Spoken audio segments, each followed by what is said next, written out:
Hi friends, I am Abhishek. Welcome to my YouTube channel the ocean of Shiksha. तो आज हम जो एमसीक्यू क्वेश्चंस प्रैक्टिस है पॉलिटिकल साइंस का उसको डिस्कस कर रहे हैं, जो कि हम अभी हमारा यूनिट 2 चल रहा है। ऑलरेडी इससे पहले हमने यूनिट 1 कंप्लीट कर लिया है, जिसमें हम अगर बात करते हैं ये जो हमारा एमसीक्यू क्वेश्चंस प्रैक्टिस है, जिसमें हम 27 year UPSC prelims questions paper discuss करते हैं, यानी कि सिविल सर्विस एग्जामिनेशंस के जो भी प्रीवियस ईयर क्वेश्चन पेपर है उसको डिस्कस करते हैं प्रीलिम्स के एज अ टेस्ट की तरीके से। तो जिसमें हमारा पेपर 1 और पेपर 2 दोनों रहने वाला है। अभी हमारा पेपर 1 चल रहा है, यानी कि जीएस 1। इसमें हमने हिस्ट्री को कंप्लीट कर लिया। देखिए, अगर हम हिस्ट्री की बात करते हैं तो हमारा जो पहला ही यूनिट था वो था हिस्ट्री का, तो जिसमें से हमने करीबन 536 क्वेश्चन डिस्कस किया एशियंट हिस्ट्री, मिडिवल, मॉडर्न और इंडियन नेशनल मूवमेंट के बारे में। टोटल मिला के अगर हम बात करें तो 556 के रिगार्डिंग में क्वेश्चंस डिस्कस किया था। अभी हमारा यूनिट 2 चल रहा है, जो कि हमारा इंडियन पॉलिटी एंड गवर्नमेंट, जिसमें हमने constitutions and political system complete कर लिया है, पंचायती राज और पब्लिक पॉलिसी भी कंप्लीट कर लिया है। अब हमारा चलेगा जो दूसरा सीरीज है government and administration India and world के रिगार्डिंग। वैसे ये जो वीडियो है आपकी वीकेंड में आती है, यानी कि संडे को आती है, बट हम मंडे को इसलिए डिस्कस कर रहे हैं क्योंकि संडे को मैंने गवर्नर का जो लेक्चर दूसरा था वो अपलोड कर रखा था। तो इस वजह से आपकी ये जो एमसीक्यू क्वेश्चंस की वीडियो वो आपको मंडे को देखने को मिल रहा है, लेकिन ट्यूसडे को आपको वही डिस्कस होगा जो हमारा भी गवर्नर चल रहा है। नेक्स्ट संडे से आपको ये वीडियो संडे को ही मिलेगी। फिर बात करते हैं जब हमारा जो सीरीज 2 है government and administration India and world वो कंप्लीट हो जाएगा, जिसमें हम टोटल 120 क्वेश्चंस डिस्कस करेंगे। इसको खत्म करने के बाद हमारा जो चौथा सीरीज होगा वो होगा judiciary and legal right and issue के रिगार्डिंग में। जब हमारा यूनिट 2 कंप्लीट हो जाएगा तब उसके बाद हम यूनिट 3 कंप्लीट होने के बाद यूनिट 4 स्टार्ट करेंगे, और यूनिट 4 के बाद हम करेंगे अपना यूनिट 5, जो कि होगा हमारा सी सेट का। यूनिट 5 हमारा प्रॉपर चलेगा सी सेट के बेस पे, यानी कि सी सेट का ही पेपर होगा। आज की वीडियो स्टार्ट करने से पहले मैं इंपॉर्टेंस बता दूं इस चैप्टर की, यानी कि ये जो हमारा सीरीज है इसमें ये सिर्फ आपके प्रीलिम्स के लिए हेल्पफुल नहीं रहेगा। अगर आप बात कर लो जो सिविल सर्विस का जीएस 2 का पेपर है, उसमें जो पॉलिटिकल के जो सेक्शंस पूछे जाते हैं वो कौन कौन सा पूछा जाता है। एक हो गया आपका कॉन्स्टिट्यूशन,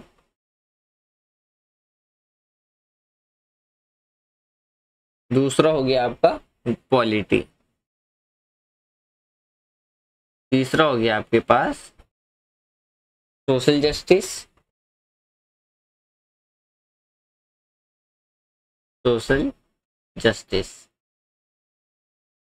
फोर्थ हो गया आपका गवर्नेंस,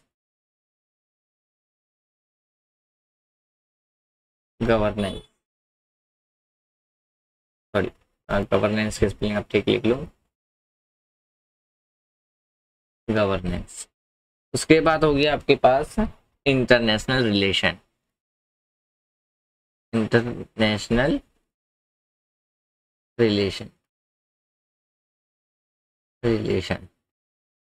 फिर बात करते हैं डेवलपमेंट रिलेटेड इशू,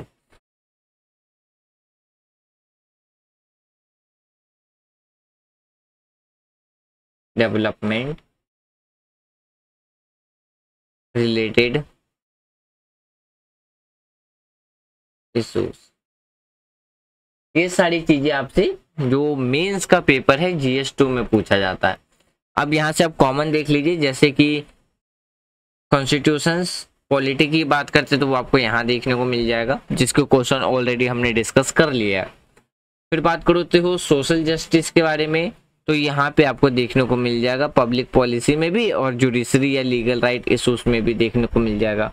गवर्नेंस आपको इसमें देखने को मिल जाएगा।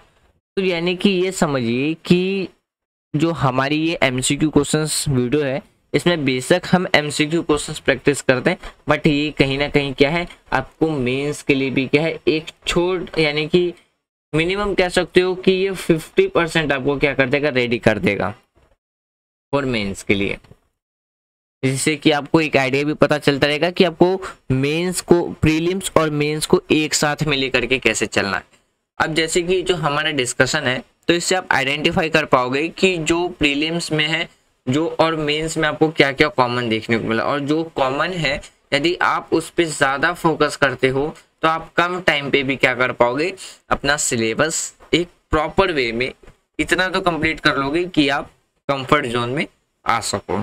तो यही चीज के लिए क्या है, जो हम वीडियो है previous year question paper discussions का वो हम करते हैं, ताकि जो एक लेंथी सा सिलेबस है उसमें हम इम्पोर्टेंट सिलेक्टेड चीज क्या है उसको कैसे फाइंड आउट कर सके, इस पर्पज से एज अ टेस्ट के पर्पज से अपने प्रिपरेशंस देखने के लिए कि किस तरीके का हमारी प्रिपरेशन चल रही। एक छोटी सी रिक्वेस्ट है कि जब आप क्वेश्चन सॉल्व करो, यानी कि जब आपके स्क्रीन के पास जब क्वेश्चन आएगा, स्क्रीन पे जब क्वेश्चन आएगा, तो आपको आंसर नहीं देखना है पहले, उससे पहले आपको अपना आंसर करेक्ट करना है, फिर देखना है कि आपका आंसर करेक्ट है या नहीं। GS3 में अगर बात करते हैं तो वो आपका यूनिट 4 से रिलेटेड पूछा जाएगा, यानी कि इकोनॉमिक्स से रिलेटेड पूछा जाता है। इसमें GS3 की बात करते हैं तो इसमें आपको economics,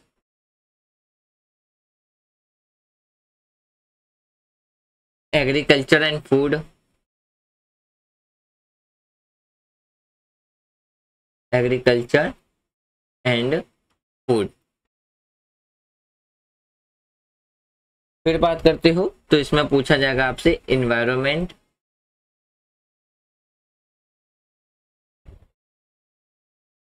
and biodiversity, and biodiversity.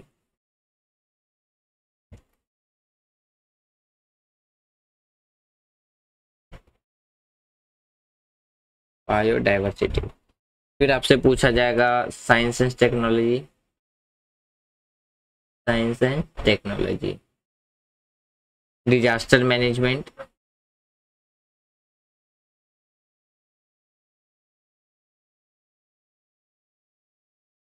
Disaster management,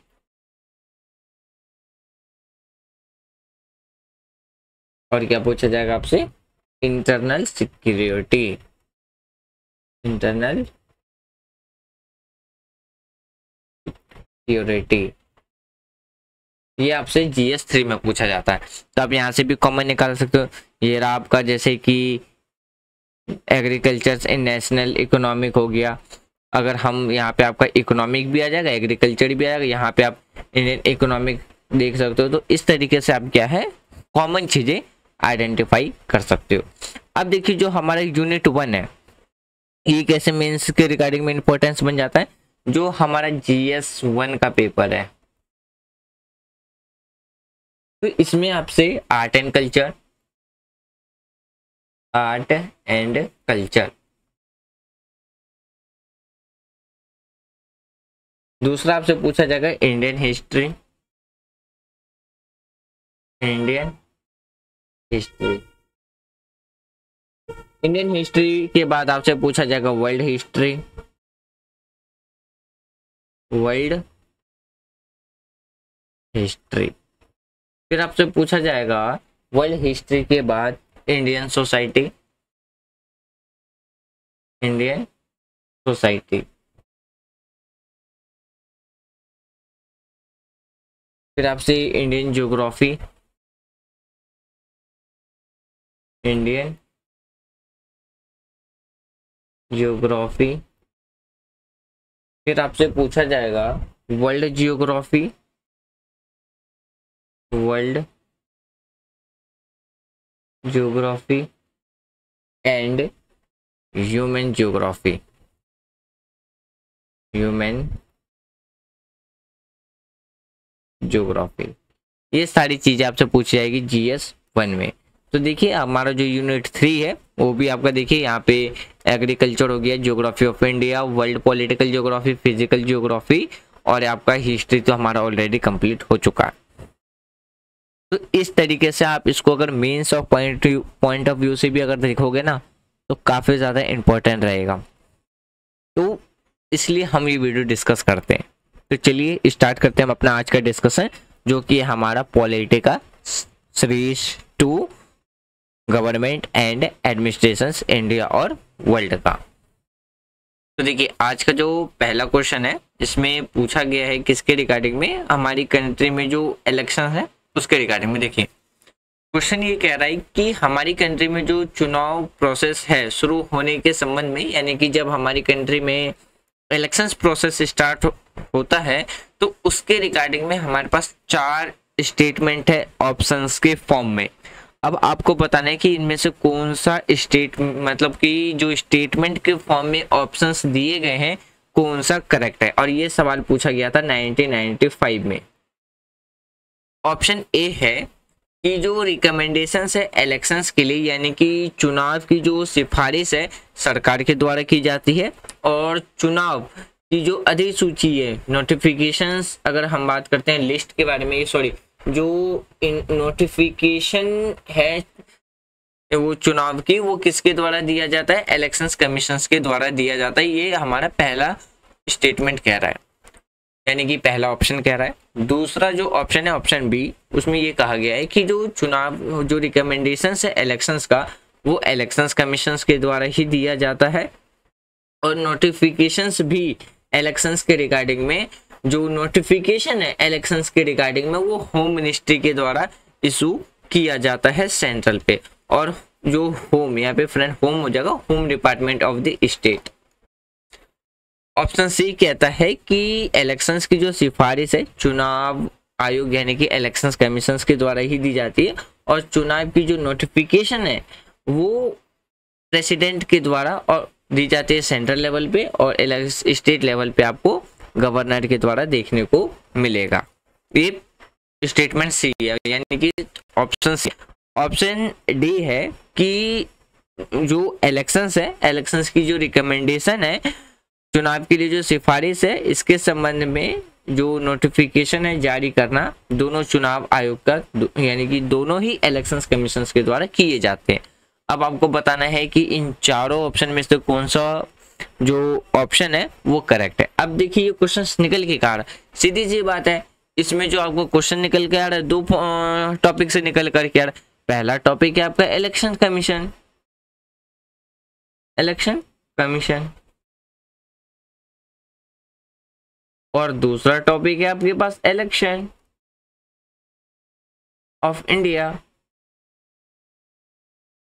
अब यदि आपने ये दोनों टॉपिक अच्छे से पढ़ रखे तो इसका आंसर आप इजीली दे दोगे। तो फ्रेंड्स मैं अगेन रिपीट करूंगा कि आप जो भी आंसर दे रहे हो उससे पहले आप अपना मतलब आंसर देखने से पहले या तो आपका जो आंसर है अकॉर्डिंग टू यू आप उसका आंसर या तो कमेंट बॉक्स में लिखो। अगर आप कमेंट बॉक्स में नहीं लिखना चाहते तो एक काम कीजिए, आप अपने साथ एक कॉपी और एक पेन लेके बैठिए, और जैसे जैसे क्वेश्चन स्क्रीन पे आता है आप अपने अकॉर्डिंग आंसर लिखिए, और अगर आप फिर देखिए सही आंसर क्या, अगर आपका आंसर सही है तो अच्छी बात है, तब आपकी प्रिपरेशन बिल्कुल सही चल रही है। अगर गलत है तो उसमें भी डरने वाली कोई बात नहीं है, उसमें टेंशन लेने वाली कोई भी बात नहीं है।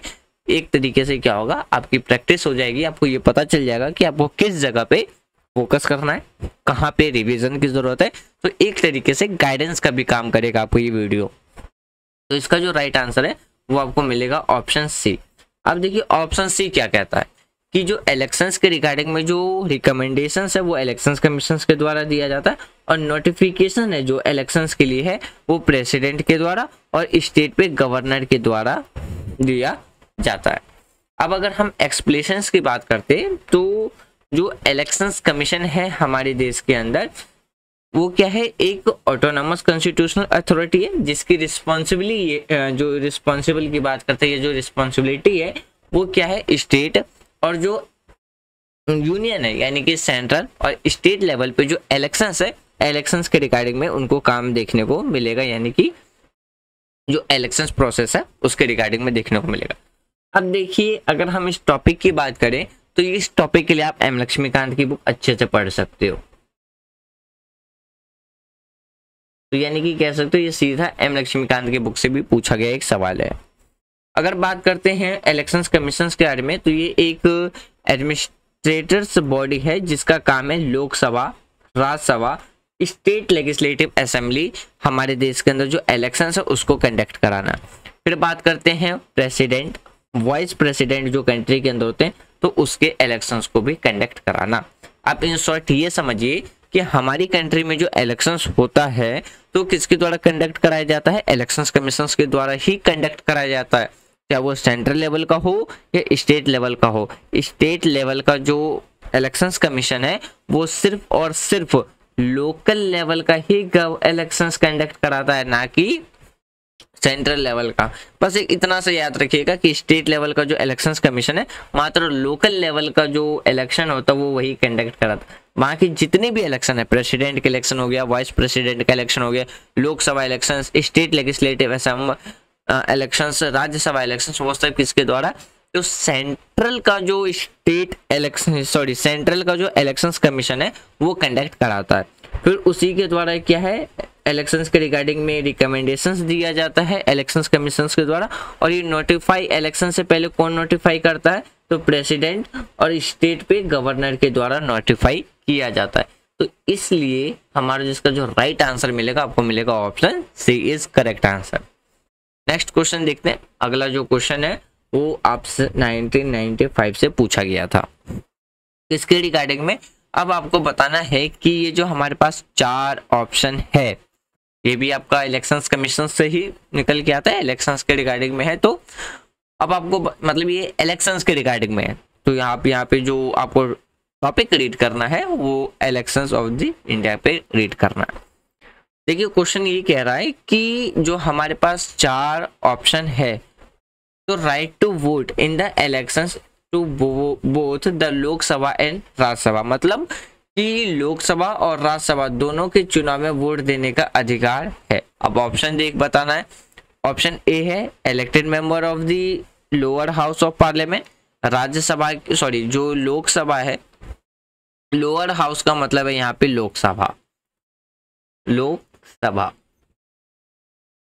यानी कि संसद के निचले सदन के निर्वाचित सदस्य। अब आपको देखिए मतलब क्वेश्चन ये पूछ रहा है कि जो इलेक्शंस के टाइम पे राइट टू वोट किसके पास देखने को मिलता है, क्योंकि हमारी कंट्री में तो डेमोक्रेसी, हर एक पर्सन को राइट टू वोट है।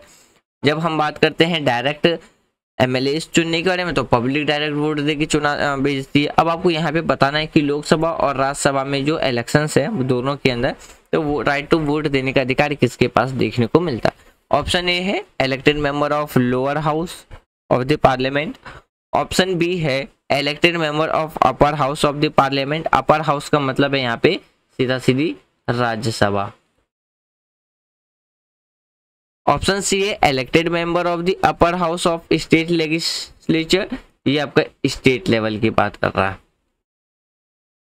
और ऑप्शन डी है इलेक्शन यानी कि elected member of lower house at state level, यानी कि जो राज्य स्तर पे जो लोअर हाउस है उनके इलेक्टेड मेंबर के पास। अब आपको बताने इनमें से किसके पास राइट टू वोट देने का अधिकार देखने को मिलता है।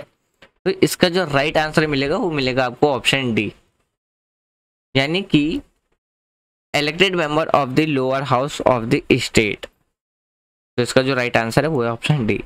एक्सप्लेनेशंस की बात करते हैं तो देखिए हमारे कंट्री के अंदर क्या है, यूनिवर्सल एडल्ट जो suffrage elected members of lower house of the state legislature, like अगर बात करते हैं let's have the right to vote, let's के जब right to vote in elections in both Rajya Sabha and Lok Sabha. मतलब कि जैसे कि हमारी जो संविधान है उसमें आपको यूनिवर्सल एडल्ट सफरेज देखने को मिलेगा, यानी कि सबको क्या है मतदान वोट देने का अधिकार है, यानी कि वो मत अधिकार का पालन करते हैं। जिसमें अगर हम बात करते हैं जो स्टेट लेजिस्लेचर है, स्टेट लेजिस्लेचर का मतलब है कि स्टेट का लोअर हाउस ऑफ स्टेट। तो देखिए फिर बात करते हैं जैसे कि लेस ऑफ यानी कि लोकसभा और राज्यसभा दोनों के चुनावों में क्या है वोट देने का अधिकार देखने को मिलता है। फिर बात करते हैं जो राज्य का जो विधानमंडल है यानी कि जो स्टेट का लेजिस्लेटिव है उसके पास कानून बनाने के अलावा इंडिया के जो प्रेसिडेंट हैं उनके चुनाव में एक चुनावी शक्ति भी उनको देखने को मिलती है, यानी कि उनके पास एक चुनावी पावर भी यानी कि बात करते हैं तो उन्हें एक इलेक्टिंग पावर भी देखने को मिलता है। इस प्रोसेस की बात करते हैं तो संसद की जो निर्वाचित सदस्य हैं यानी कि जो इलेक्टेड मेंबर्स हैं के साथ साथ स्टेट असेंबली के निर्वाचित सदस्य भी इसमें क्या होते हैं शामिल होते हैं, यानी कि स्टेट असेंबली के भी क्या होते हैं मेंबर्स प्रेसिडेंट के इलेक्शंस में शामिल होते हैं। तो यहाँ पे देखिए ये जो आपसे क्वेश्चंस पूछा जा रहा है ना तो ये आपसे प्रेसिडेंट के इलेक्शंस के रिगार्डिंग में भी आप इसको लिंक करके रख सकती हो।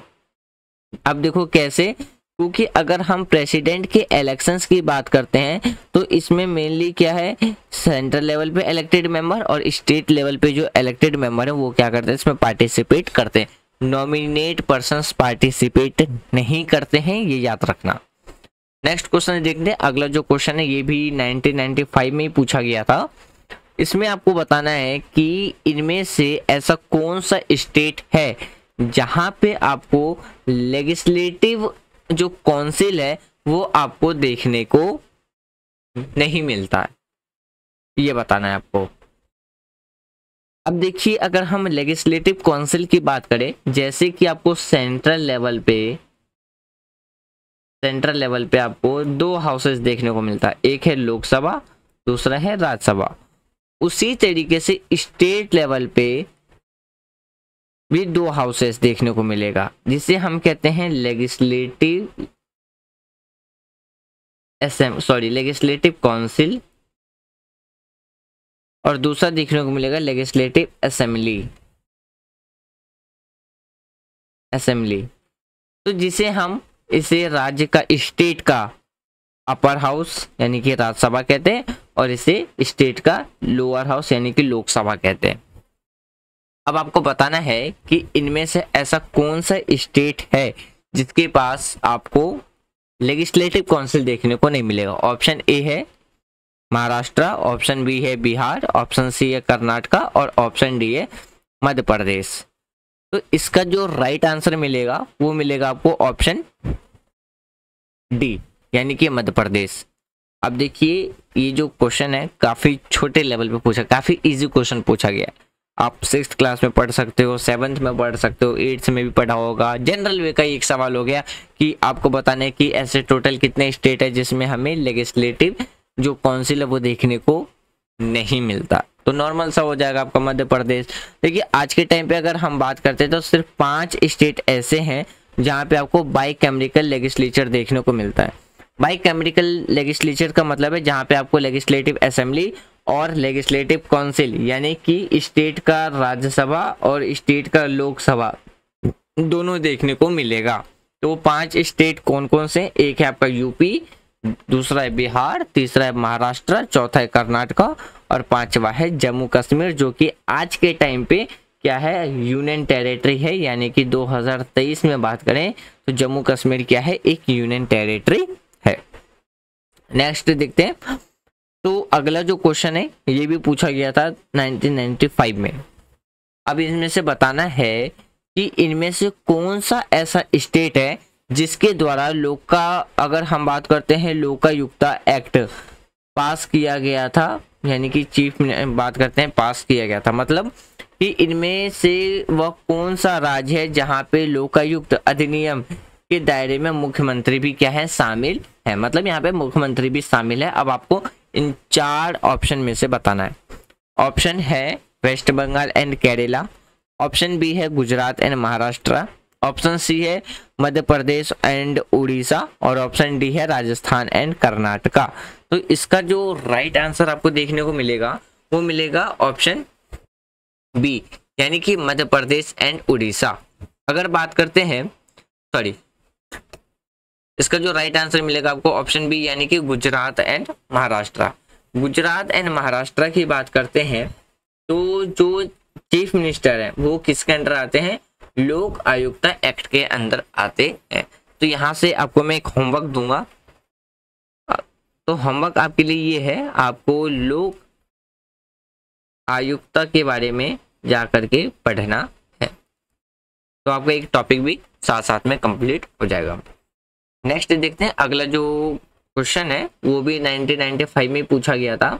क्वेश्चन में ये पूछा जा रहा है कि इनमें से कौन सा political party national political party है। आपके पास जो 4 ऑप्शन है, इन 4 ऑप्शन यानी कि जो 4 आपको पार्टी के नाम दे रखे, इन चारों को क्या है कोड वर्ड में बताना है, कोड जो दिए हुए हैं उसके अकॉर्डिंग बताना है कि इनमें से कौन कौन सा पॉलिटिकल पार्टी एक नेशनल पार्टी है। अब देखिए सीधा सीधी एक क्वेश्चन जो निकल के आया है ना फ्रेंड्स, क्लास 10th के एनसीईआरटी के बुक से निकल के आया है, सीधा सीधी क्वेश्चन है। आप क्लास 10th का जो पॉलिटिकल पार्टी वाला जो चैप्टर रीड करोगे ना, तो उसमें जो पॉलिटिकल पार्टीज है, नेशनल पार्टी किसे कहते हैं, स्टेट पार्टी किसे कहते हैं, ये सारी चीजें आपको क्लास 10th की बुक में मिल जाएगा, पॉलिटिकल साइंस की बुक में। इसलिए कहा जाता है कि जब आप किसी भी एग्जाम की प्रिपरेशंस करो तो डायरेक्ट आप स्टार्ट करो एनसीईआरटी से। आपने कभी एक्सपेक्टेशन नहीं किया होगा कि क्लास 10th की बुक से भी कोई प्रीलिम्स में क्वेश्चंस निकल कर आएगा, जबकि डायरेक्ट क्वेश्चन निकल कर गया। आप ये देखिए कि अगर आपने एनसीईआरटी भी खत्म कर रखी है तो ये सारे क्वेश्चन अगर आप कहीं ना कहीं बैकग्राउंड पे देखोगे तो कुछ क्वेश्चंस को छोड़ के आपको ज्यादातर एनसीईआरटी का एक बेस जरूर मिलेगा। एग्जाम्पल के तौर पे आप ये देख लीजिए, ये जो आपका इलेक्शंस कमीशन वाले क्वेश्चन है, आप स्टेट कौन सी ये स्टेट जो लेजिस्लेटिव काउंसिल है, लेजिस्लेटिव असेंबली है, उसके क्वेश्चंस को देख लो, या आप बात कर लो इधर से जो राइट टू वोट है, आपको प्रेसिडेंट के बारे में भी देखने को मिल जाएगा। जब आप प्रेसिडेंट के बारे में रीड करोगे तो उसके रिगार्डिंग में मिल जाएगा कि प्रेसिडेंट के इलेक्शंस में इलेक्टेड मेंबर पार्टिसिपेट करते हैं सेंट्रल के और स्टेट लेवल के। फिर आप यहाँ पे अगर बात कर लो किसके बारे में, इलेक्शंस प्रोसेस के बारे में, तो जो वर्किंग इंस्टीट्यूशनल है आपको क्लास 9th के पॉलिटिकल साइंस में, वहां से ये क्वेश्चन आप निकाल सकते हो अगर आपने अच्छे से रीड किया। तो आप एनसीईआरटी कभी भी इग्नोर ना करें। मैं आपको ये रिकमेंडेड करूंगा कि यदि आप एनसीईआरटी को हल्के में लेकर के चल रहे हो कि एनसीईआरटी को हम सिर्फ ऊपर पढ़ लेंगे, तो ये आपकी सबसे बड़ी गलतफहमी है।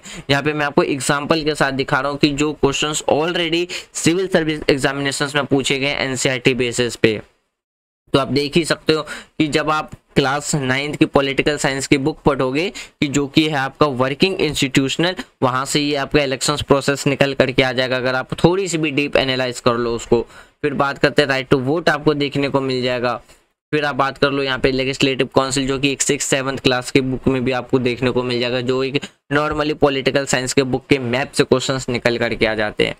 फिर आप यहाँ पे भी देख लो, आपको ये लोकायुक्त वाला आप कह सकते हो कि जो थोड़े उस टाइम पे करंट में था उसके रिगार्डिंग में आपसे पूछा गया, तो साथ साथ में आपको करंट अफेयर भी लेके चलना है। फिर आप यहाँ से भी देख सकते हो नेशनल पार्टी, जो डायरेक्ट क्लास 10th की पॉलिटिकल साइंस के बुक से पूछा गया। तो अब आपको बताना है कि जो नेशनल पार्टी, जो पॉलिटिकल पार्टीज के नाम दिए उनमें से कौन कौन सा नेशनल पार्टी है। तो आपके लिए मैं यहाँ पे एक होमवर्क और दूंगा, आपको क्लास जो 10 है उसके एनसीईआरटी का जो पॉलिटिकल पार्टी वाला चैप्टर है, पॉलिटिकल पार्टीज वाला जो चैप्टर है वो आपको रीड करना है। आपके लिए ये होमवर्क है। अगर आप सच्चे दिल से अगर सिविल सर्विस एग्जामिनेशंस का किसी भी एग्जाम्स के प्रिपरेशंस कर रहे हो तो आप इन सबको इग्नोर ना करें, मैं रिकमेंडेड करूंगा, बाकी आपकी मर्जी। तो इसका ऑप्शन देख लेते हैं। ऑप्शन ए है 1 2 3, ऑप्शन बी है, सॉरी ये थोड़ा सा ऊपर नीचे हो गया है, ऑप्शन सी हो जाएगा 3, ऑप्शन बी है 2 और 4 और ऑप्शन डी है नन, यानी कि इन चारों में से कोई सा भी। इसका जो राइट आंसर देखने को मिलेगा वो मिलेगा आपको ऑप्शन डी, इनमें से कोई सा भी। क्यों? क्योंकि ये सारे के सारे पार्टी क्या है, एक नेशनल पार्टी है। क्या है? नेशनल पार्टीज हैं।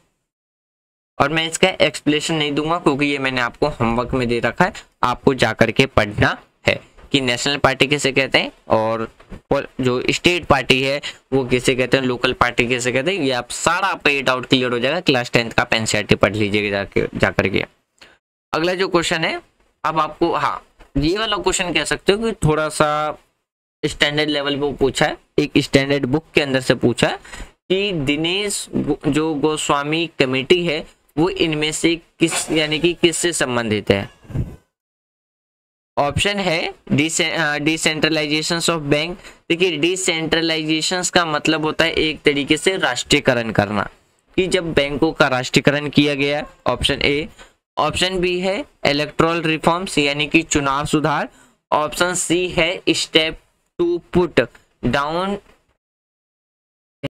इंसुरगेसी इन द नॉर्थ ईस्ट। और ऑप्शन डी है द प्रॉब्लम ऑफ द यानी कि चकमस यानी कि चमकाओ की समस्या। ऑप्शन डी था। ऑप्शन सी है उत्तर पूर्व में उग्रवाद को कम करने के लिए कदम। ऑप्शन बी था आपका चुनाव सुधार और ऑप्शन ए था आपका बैंकों का राष्ट्रीयकरण। इसका जो राइट आंसर मिलेगा आपको ऑप्शन बी, जो कि था आपका किसे, तो इलेक्टोरल रिफॉर्म्स। ये भी देखिए अगर आप इसको कनेक्ट करना चाहोगे ना फ्रेंड, तो जो इलेक्शंस है एनसीईआरटी के बुक में क्लास 9th में ही है इलेक्शंस के बारे में, तो वहां से भी आप कनेक्ट करके देख सकते हो कि इलेक्शंस में रिफॉर्म्स की बात रखी गई थी कि क्या क्या रिफॉर्म्स लाई जानी चाहिए। तो अगर आप उसमें नहीं तो आप स्टैंडर्ड बुक से भी कर सकते हो इसे। देखिए जो हमारा दिनेश गोस्वामी कमेटी था 1990 में आया था, तो इसका जो कनेक्टेड था वो किस में था, इलेक्टोरल रिफॉर्म्स में था। इसके द्वारा सजेस्ट किया गया था कि जो स्टेट फंडिंग है पॉलिटिकल पार्टीज की, या बात करते हैं state funding in kind to political parties, उसके रिगार्डिंग में क्या है सजेस्ट किया गया था।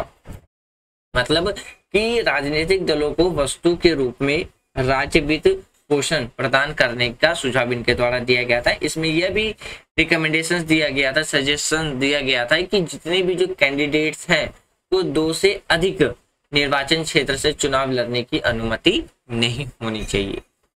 अब देखिए यहाँ पे अगर हम इलेक्शंस की बात करते हैं तो 9th 10th की ही पॉलिटिकल से भी आप इसको रिलेट कर सकते हो एनसीईआरटी से। ना यकीन है तो आप पढ़ के देख लेना, आप खुद ही रिलेट कर लोगे उससे। जब हम बात करते हैं कोई भी एक कैंडिडेट क्या है, आज से एक से ज्यादा जो कॉन्स्टिट्यूएंसीज है निर्वाचन क्षेत्र, वहां से क्या है इलेक्शंस लड़ सकता है।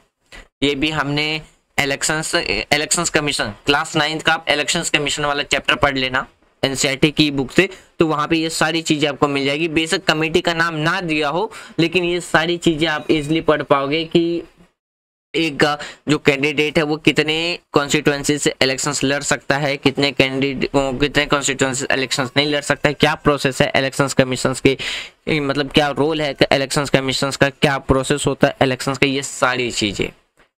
नेक्स्ट देखिए ये सारे क्वेश्चंस अगर हम बात करें ना तो एक तरीके से एनसीईआरटी के ही क्वेश्चंस पूछे जा रहे हैं आपसे। नेक्स्ट क्वेश्चन देखते हैं। अगला जो क्वेश्चन है ये है 1995 का क्वेश्चन।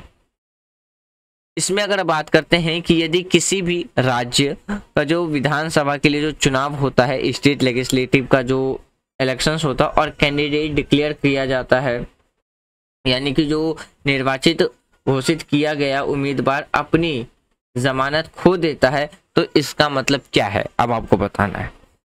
ऑप्शन ए है कि पोलिंग वाज वेरी पुअर, यानी कि जो चुनाव जो वोटिंग हुआ है वो काफी ज्यादा खराब हुआ है। ऑप्शन बी है कि the elections was for a multi members constituencies, यानी कि चुनाव जो है एक बहु सदस्यीय निर्वाचन क्षेत्र से के लिए था। ऑप्शन सी है कि जो भी कैंडिडेट है, यानी कि जो भी इलेक्टेड कैंडिडेट है, victory over the nearest rival was very marginal, मतलब कि निर्वाचित उम्मीदवार को अपनी निकटतम प्रतिद्वंदी पर जीत यानी कि बहुत मामूली थी। या ऑप्शन सी है कि बड़ी संख्या यानी कि बहुत बड़ी संख्या में उम्मीदवारों ने चुनाव लड़ा था। तो आपका बताना है इसका राइट आंसर क्या होगा। तो इसका जो राइट आंसर है वो है ऑप्शन डी, यानी कि बहुत सारे यानी कि a very large number of candidates के द्वारा क्या है अपने एक ही कॉन्स्टिट्यूएंसी से इलेक्शंस लड़ा गया है। अब देखिए अगर हम एक्सप्लेनेशंस की बात करते हैं तो जो एंटी डिफेक्शंस कैंडिडेट है यानी कि एक पराजित उम्मीदवार जो निर्वाचित क्षेत्र में डाले गए जो वोट है में क्या है 6 ऑफ वैलिड वोट्स, यानी कि जो वैलिड वोट है कि छठे से अधिक वोट को हासिल करने में विफल रहता है तो उसकी जो जमानत राशि है वो क्या है खो देगा। जब बहुत बड़ी संख्या में जो कैंडिडेट हैं वो क्या करते हैं चुनाव लड़ते हैं तो वोट की जो डिस्ट्रीब्यूशंस के कारण क्या है तो जीतने वाले उम्मीदवारों को क्या है एक लीगल बात करते हैं तो जो एक लीगल वोटर्स के द्वारा 1/6 से भी कम वोट मिल सकता है। तो इसलिए इसका जो राइट आंसर मिलेगा वो मिलेगा आपको ऑप्शन डी। नेक्स्ट क्वेश्चन देखते हैं। अगला जो क्वेश्चन है ये भी पूछा गया था आपसे 1996 में। आपको ये बताना है कि इन चार आपके पास जो 4 ऑप्शन है इन चारों में से कौन सा प्रेसिडेंट के लिए क्या है एक निर्वाचन मंडल का हिस्सा है। यानी कि बात करते हैं प्रेसिडेंट के लिए क्या है एक इलेक्टोरल कॉलेज है लेकिन उनके इम्पीचमेंट के लिए मंच नहीं, इम्पीचमेंट के लिए प्लेटफॉर्म नहीं है। अब इन चारों में से बताना। ऑप्शन ए है लोकसभा, ऑप्शन बी है राज्यसभा, ऑप्शन सी है स्टेट लेजिस्लेटिव काउंसिल और ऑप्शन डी है स्टेट लेजिस्लेटिव असेंबली। क्वेश्चन समझ में नहीं आया तो मैं एक बार अगेन रिपीट कर देता हूँ। क्वेश्चन ये पूछा गया है कि इन चारों में से ऐसा कौन सा प्लेटफॉर्म है या फॉरम है जहां पे प्रेसिडेंट के द्वारा क्या है प्रेसिडेंट के इलेक्टोरल कॉलेज तो देखने को मिलता है बट इम्पीचमेंट फॉरम देखने को नहीं मिलता है। ऑप्शन बताई दिया तो इसका जो राइट आंसर मिलेगा वो मिलेगा आपको ऑप्शन डी, यानी कि स्टेट लेजिस्लेटिव असेंबली। अगर हम बात करते हैं article 54, according to article 54 electoral college of president including elected member of Rajya Sabha, Lok Sabha and state legislative assembly देखने को मिलता है। बट अगर हम आर्टिकल 61 की बात करें तो member of legislative assembly do not take a part of process of impeachment of the president. यानी कि जब प्रेसिडेंट के ऊपर इम्पीचमेंट प्रोसेस लाया जाता है तो आर्टिकल 61 के अंदर में ये कहा गया है कि जो स्टेट लेजिस्लेटिव असेंबली है वो इसमें इम्पीचमेंट के प्रोसेस में किसी भी तरीके से पार्टिसिपेट नहीं कर सकता है। तो इसीलिए इसका जो राइट आंसर आपको मिलेगा ऑप्शन डी, यानी कि स्टेट लेजिस्लेटिव असेंबली। अगला क्वेश्चन है, देखिए ये वाला क्वेश्चन जो आपसे निकल करके आ रहा है ये प्रेसिडेंट के टॉपिक से निकल के आ रहा है। जब आप एम लक्ष्मीकांत का पार्ट 3 डिस्कस करोगे तो जो पहला ही चैप्टर होगा पार्ट 3 का वो कौन सा है प्रेसिडेंट के रिगार्डिंग में, तो आप उसको जाकर के पढ़ सकते हो। अगला जो क्वेश्चन है ये पूछा गया था 1996 में, किसके रिगार्डिंग में, ड्यूटीज ऑफ प्राइम मिनिस्टर। आप देखो फ्रेंड्स ये क्वेश्चन भी डायरेक्ट एनसीईआरटी से निकल करके आया है। जब आप कौन सा चैप्टर पढ़ोगे, जो हमारी वर्किंग इंस्टीट्यूशनल है उसमें क्या फंक्शंस हैं प्राइम मिनिस्टर के, प्रेसिडेंट के, वहीं से निकल करके आया फंक्शन और ड्यूटी से, तो आप डायरेक्ट वहां से भी रिलेट करके देख सकते हो। ये भी क्वेश्चन आपका डायरेक्ट एनसीईआरटी के ही बेस से निकल करके आया हुआ है। तो मैं अगेन रिपीट करूंगा कि आप अगर प्रिपरेशन कर रहे हो तो किसी भी एग्जाम की, जरूरी नहीं है कि सिविल सर्विस एग्जामिनेशन की प्रिपरेशन करो, नहीं, किसी भी एग्जाम की प्रिपरेशन करो, चाहे रेलवे की हो, एसएससी की हो, एनडीए की हो, पब्लिक यानी कि स्टेट सर्विस कमीशन, किसी भी स्टेट की या किसी भी गवर्नमेंट जॉब की तैयारी करो, चाहे बैंकिंग किसी क्यों ना करो, आप एनसीईआरटी फॉरगेट ना करें, इग्नोर ना करें, क्योंकि बेसिक जो नीड है, जो बेसिक जो आपकी नींव है वो एनसीईआरटी ही डेवलप करेगा। तो जिन कैंडिडेट्स ने एनसीईआरटी इग्नोर कर रखा है, आप ऐसा कोई भी कैंडिडेट ने देख लो, वो जो भी सिलेक्टेड कैंडिडेट है उनकी पहली रिकमेंडेशंस यही होती है कि आप पहले एनसीईआरटी कंप्लीट करो।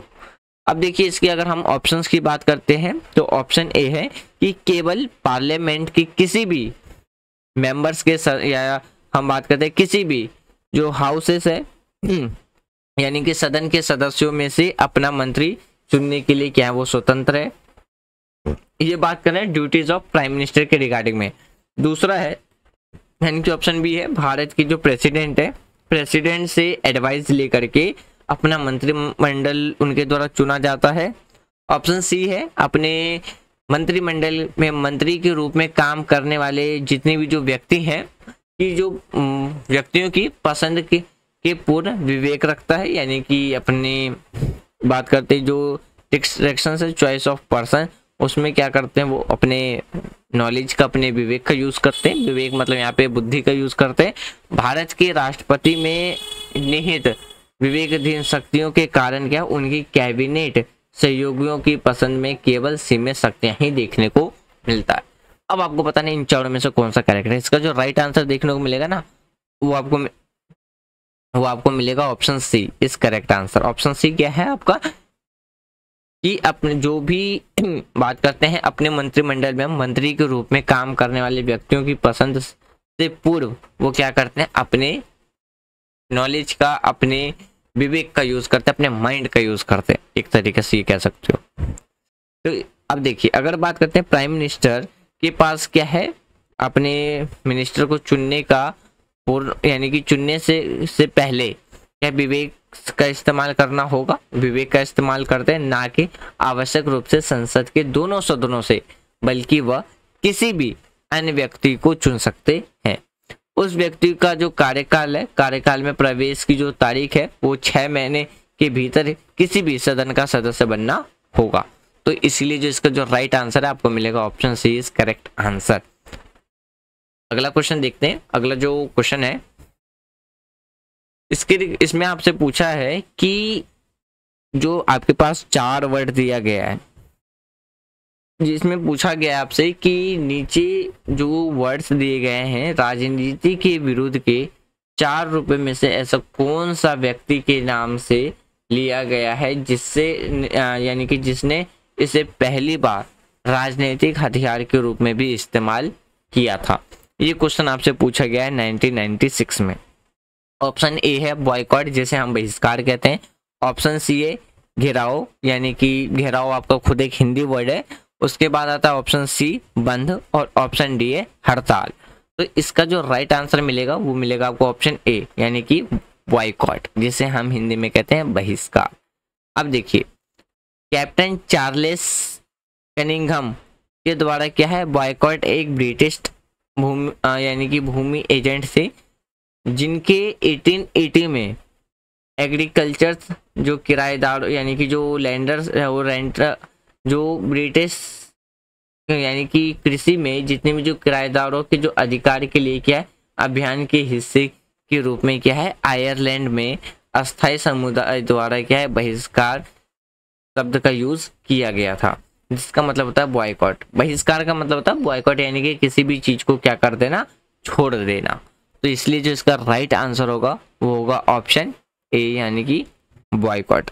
आज भी अगर हमें किसी प्रोडक्ट को छोड़ना होता है, लार्ज नंबर पे छोड़ना होता है, जब हम किसी भी प्रोडक्ट को या किसी भी चीज को लार्ज नंबर पर छोड़ते हैं मूवमेंट के दौरान, तो हमारा क्या कहलाता है बॉयकॉट, यानी कि बहिष्कार कहलाता है। नेक्स्ट देखते हैं अगला जो क्वेश्चन है, और आज का जो लास्ट क्वेश्चन है इसमें आपके पास 2 स्टेटमेंट है। पहला स्टेटमेंट है एसिस्ट्रेशंस के रिगार्डिंग में, जिसे हम अभिकथन कहते हैं, और दूसरा है रीजन के फॉर्म में, जिसे हम कारण कहते हैं। दोनों स्टेटमेंट को आपको पढ़ना है, और जो आपसे ऑप्शन दिया गया है ऑप्शंस के अकॉर्डिंग क्या करना है, करेक्ट आंसर बताना है।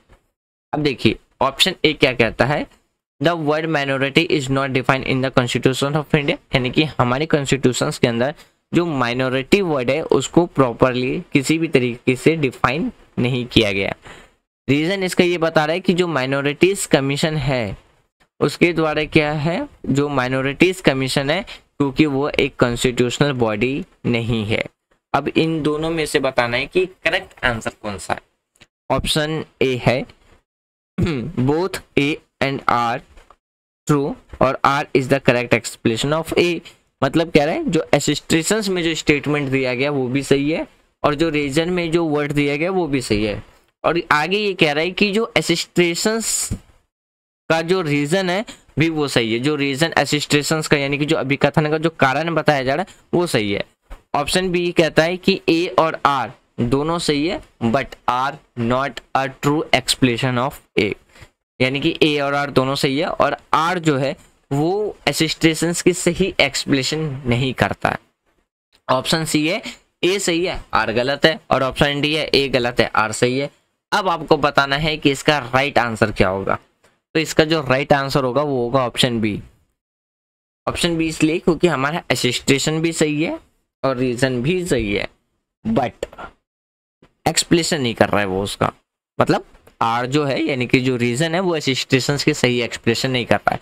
देखिए दोनों स्टेटमेंट हमारा सही है, लेकिन बात करते हैं आज के टाइम प्रेजेंट टाइम पे जो माइनॉरिटीज कमीशन है वो क्या है, स्टैट्यूटरी एक स्टेटस है।